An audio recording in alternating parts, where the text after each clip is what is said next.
പിതാവും പുത്രനും പരിശുദ്ധാത്മാവുമായ ത്രിയേക ദൈവത്തിൻ്റെ തിരുനാമത്തിന് എന്നേക്കും മഹത്വമുണ്ടായിരിക്കട്ടെ.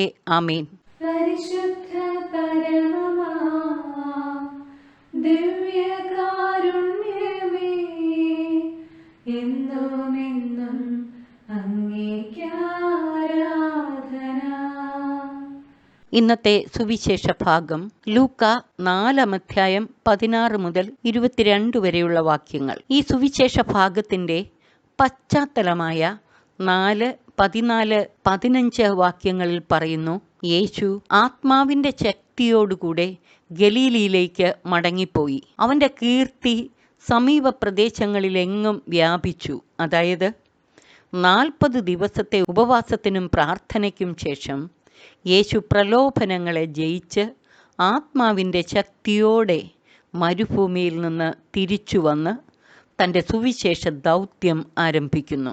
അവിടുന്ന് സിനഗോഗുകളിൽ പഠിപ്പിച്ചുകൊണ്ടിരുന്നു. 16 മുതലുള്ള വാക്യങ്ങളിൽ പറയുന്നു, ഒരു സാബത്ത് ദിവസം യേശു അവരുടെ സിനഗോഗിൽ പ്രവേശിച്ച് വായിക്കാൻ എഴുന്നേറ്റ് നിന്നപ്പോൾ യെശയ്യാ പ്രവാചകന്റെ പുസ്തകം അവന് നൽകപ്പെട്ടു. പുസ്തകം തുറന്ന് അവൻ ഇപ്രകാരം വായിച്ചു: കർത്താവിൻ്റെ ആത്മാവ് എൻ്റെ മേലുണ്ട്. ദരിദ്രരെ സുവിശേഷം അറിയിക്കാൻ അവിടുന്ന് എന്നെ അഭിഷേകം ചെയ്തിരിക്കുന്നു. ബന്ധിതർക്ക് മോചനവും അന്ധർക്ക് കാഴ്ചയും അടിച്ചമർത്തപ്പെട്ടവർക്ക് സ്വാതന്ത്ര്യവും കർത്താവിന് സ്വീകാര്യമായ വത്സരവും പ്രഖ്യാപിക്കാൻ അവിടുന്ന് എന്നെ അയച്ചിരിക്കുന്നു. ലൂക്ക 4:16 മുതൽ 19 വരെയുള്ള വാക്യങ്ങൾ. ഇത് യെശയ്യാ പ്രവാചകന്റെ പുസ്തകം 61:1-2 വാക്യങ്ങളുടെ ഉദ്ധരണിയാണ്. യേശുവിൻ്റെ മാനിഫെസ്റ്റോ അഥവാ നയപ്രഖ്യാപനം എന്നാണ് ഈ സുവിശേഷ ഭാഗം അറിയപ്പെടുന്നത്.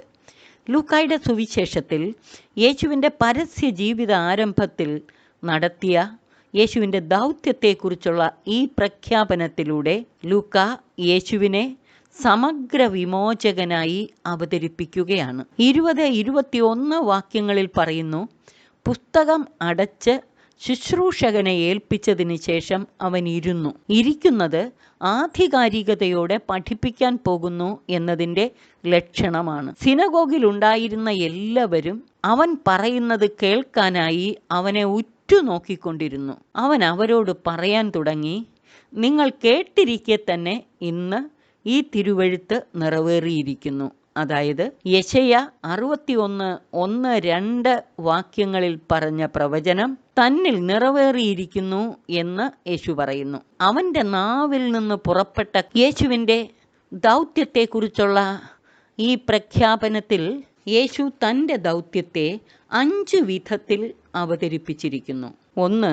ദരിദ്രരെ സുവിശേഷം അറിയിക്കാൻ അവിടുന്ന് എന്നെ അഭിഷേകം ചെയ്തിരിക്കുന്നു. ഇവിടെ ദരിദ്രർ എന്നതുകൊണ്ട് അർത്ഥമാക്കുന്നത് സാമ്പത്തിക ദാരിദ്ര്യം മാത്രമല്ല, ശാരീരികമോ സാമ്പത്തികമോ രാഷ്ട്രീയമോ സാമൂഹികമോ ആത്മീയമോ ആയ അടിമത്വത്തിൽ നിന്നുള്ള മോചനം ആവശ്യമുള്ളവരെല്ലാം ദരിദ്രരാണ്. അവർക്ക് ദൈവത്തിൽ മാത്രമേ ആശ്രയമുള്ളൂ. ദൈവത്തിൽ മാത്രം ശരണം വയ്ക്കുന്നവർ.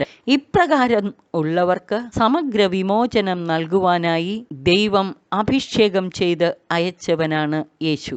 രണ്ടാമതായി യേശു തൻ്റെ ദൗത്യത്തെ അവതരിപ്പിച്ചിരിക്കുന്നത് ബന്ധിതർക്ക് മോചനം. പൈശാചികമായ ബന്ധനത്തിൽപ്പെട്ടവരെയാണ് ഇവിടെ ഉദ്ദേശിക്കുന്നത്. എല്ലാവിധ പൈശാചിക ബന്ധനങ്ങളിലും പെട്ടവരെ മോചിപ്പിക്കുവാൻ, തിന്മയുടെ അടിമത്വത്തിൽ നിന്ന് മോചിപ്പിച്ച് ദൈവജനത്തെ ദൈവഭരണത്തിൻ കീഴിലേക്ക് കൊണ്ടുവരാനായി അയക്കപ്പെട്ടവനാണ് താൻ എന്ന് യേശു പ്രഖ്യാപിക്കുന്നു. മൂന്നാമതായി അന്ധർക്ക് കാഴ്ച. രക്ഷകനായ ദൈവത്തെയും അവനിലൂടെ നൽകപ്പെട്ട രക്ഷയെയും അറിയാത്ത അന്ധർക്ക്, ഈ രക്ഷയുടെ അനുഭവം ദർശിക്കാത്ത അന്ധർക്ക് കാഴ്ച നൽകുവാനാണ് യേശു അയക്കപ്പെട്ടിരിക്കുന്നത്. അന്ധർക്ക് കാഴ്ച നൽകുക എന്നത് രക്ഷയുടെ പ്രതീകമാണ്. അജ്ഞതയുടെയും പാപത്തിൻ്റെയും ബന്ധനത്തിൽ നിന്ന്, അജ്ഞതയുടെ അന്ധകാരത്തിൽ നിന്ന് അറിവിൻ്റെ വെളിച്ചത്തിലേക്ക് രക്ഷകനെയും അവനിലൂടെ നൽകപ്പെട്ട രക്ഷയെയും കുറിച്ചുള്ള അറിവ് നൽകുവാനാണ് യേശു വന്നിരിക്കുന്നത്. നാലാമതായി, അടിച്ചമർത്തപ്പെട്ടവർക്ക് സ്വാതന്ത്ര്യം. രാഷ്ട്രീയമായും സാമൂഹികമായും അടിച്ചമർത്തപ്പെട്ടവർക്ക് സ്വാതന്ത്ര്യം നൽകാനാണ് താൻ അയക്കപ്പെട്ടിരിക്കുന്നത് എന്ന് യേശു പറയുകയാണ്. അഞ്ചാമതായി, കർത്താവിന് സ്വീകാര്യമായ വത്സരം പ്രഖ്യാപിക്കാൻ, അതായത് ദൈവഭരണത്തിൻ്റെയും രക്ഷയുടെയും നവയുഗത്തിലേക്ക് ദൈവജനത്തെ നയിക്കാനായി അയക്കപ്പെട്ടവനാണ് താൻ എന്ന് യേശു പ്രഖ്യാപിക്കുന്നു.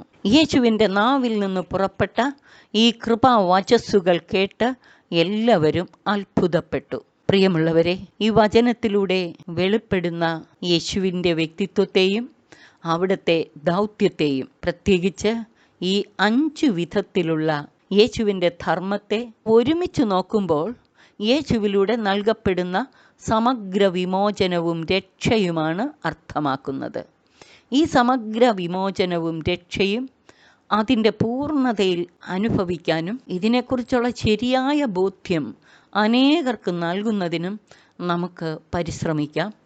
അവിടുത്തെ തൃപ്പാദത്തിലിരുന്ന് ഇവ നമുക്ക് നന്നായി ധ്യാനിക്കാം. ഇന്നത്തെ ലേഖന ഭാഗം എഫേസ്യർക്കെഴുതിയ ലേഖനം 5-ാം അധ്യായം 1 മുതൽ 6 വരെയുള്ള വാക്യങ്ങൾ. ഈ ലേഖന ഭാഗത്ത് ശ്ലീഹ പറയുകയാണ്, വത്സല മക്കളെപ്പോലെ നിങ്ങൾ ദൈവത്തെ അനുകരിക്കുന്നവരാകുവിൻ. എങ്ങനെയാണ് ദൈവത്തെ അനുകരിക്കേണ്ടതെന്നതിന് 4 കാര്യങ്ങൾ ശ്ലീഹ എടുത്തു പറയുന്നു. 1, ക്രിസ്തു നിങ്ങളെ സ്നേഹിച്ചതുപോലെ നിങ്ങളും സ്നേഹത്തിൽ ജീവിക്കുവിൻ. അവിടുന്ന് നമുക്ക് വേണ്ടി സുരഭില കാഴ്ചയും ബലിയുമായി തന്നെ ദൈവത്തിന് സമർപ്പിച്ചു. ഇതുപോലെ നാമും ജീവിക്കണം, ക്രിസ്തുവിനെ അനുകരിക്കുന്നവരായി. രണ്ടാമതായി ശ്ലീഹ പറയുന്നു, നിങ്ങളുടെ ഇടയിൽ വ്യഭിചാരത്തിൻ്റെയും യാതൊരുവിധ അശുദ്ധിയുടെയും അത്യാഗ്രഹത്തിൻ്റെയും പേരുപോലും കേൾക്കരുത്. അങ്ങനെ വിശുദ്ധർക്ക് യോഗ്യമായ രീതിയിൽ നിങ്ങൾ ജീവിക്കണം. മ്ലേച്ഛതയും വ്യർത്ഥഭാഷണവും ചാപല്യവും നമുക്ക് യോജിച്ചതല്ല. പകരം കൃതജ്ഞതാ സ്തോത്രമാണ് ഉചിതം. മൂന്നാമതായി ശ്ലീഹ പറയുന്നു, വ്യഭിചാരിക്കും അശുദ്ധർക്കും അത്യാഗ്രഹിക്കും വിഗ്രഹാരാധകർക്കും ദൈവത്തിൻ്റെയും ക്രിസ്തുവിൻ്റെയും രാജ്യത്തിൽ അവകാശമില്ലെന്ന് നിങ്ങൾ അറിഞ്ഞുകൊള്ളുവിൻ. നാലാമതായി ശ്ലീഹ പറയുന്നു, ഇവ മൂലം അനുസരണമില്ലാത്ത മക്കളുടെ മേൽ ദൈവത്തിൻ്റെ ക്രോധം നിപതിക്കുന്നു. വത്സല മക്കളെപ്പോലെ ദൈവത്തെ അനുകരിക്കുന്നവരാകാൻ, ക്രിസ്തു സ്നേഹിച്ചതുപോലെ സ്നേഹത്തിൽ ജീവിക്കാൻ, എല്ലാവിധ തിന്മകളും ഉപേക്ഷിച്ച് വിശുദ്ധർക്ക് യോഗ്യമായ വിധത്തിൽ ജീവിക്കുവാൻ, എല്ലാവിധ മ്ലേച്ഛതയും വ്യർത്ഥഭാഷണവും വർജിച്ച് കൃതജ്ഞതാ സ്തോത്രത്തോടെ ജീവിക്കുവാൻ, അങ്ങനെ സ്വർഗരാജ്യത്തിൻ്റെ അവകാശികളാകാൻ നമുക്ക് പരിശ്രമിക്കാം. ഇന്നത്തെ സുവിശേഷ ഭാഗവും ലേഖന ഭാഗവും നൽകുന്ന പ്രധാന സന്ദേശങ്ങൾ ഹൃദയത്തിൽ സംഗ്രഹിച്ച് തിരുമുൻപിലിരുന്ന് ഹൃദയപൂർവ്വം പ്രാർത്ഥിക്കുകയും നിരന്തരം ധ്യാനിച്ച് ശക്തിയാർജിച്ച് രക്ഷയുടെ അനുഭവത്തിലേക്കും രക്ഷകനെക്കുറിച്ചുള്ള പൂർണ്ണ ജ്ഞാനത്തിലേക്കും വളരാൻ നമുക്ക് പരിശ്രമിക്കാം. സർവശക്തൻ നമ്മെ അനുഗ്രഹിച്ച് ആശീർവദിക്കട്ടെ. പിതാവിനും പുത്രനും പരിശുദ്ധാത്മാവിനും സ്തുതി, ആദ്യം മുതൽ എന്നേക്കും. ആമേൻ. പരിശുദ്ധ പരമമാ ദിവ്യകാരുണ്യമേ, എന്നുമെന്നും അങ്ങേയ്ക്കാരാധന. പരിശുദ്ധ പരമമാ ദിവ്യകാരുണ്യമേ, എന്നുമെന്നും അങ്ങേയ്ക്കാരാധന. പരിശുദ്ധ പരമമാ ദിവ്യ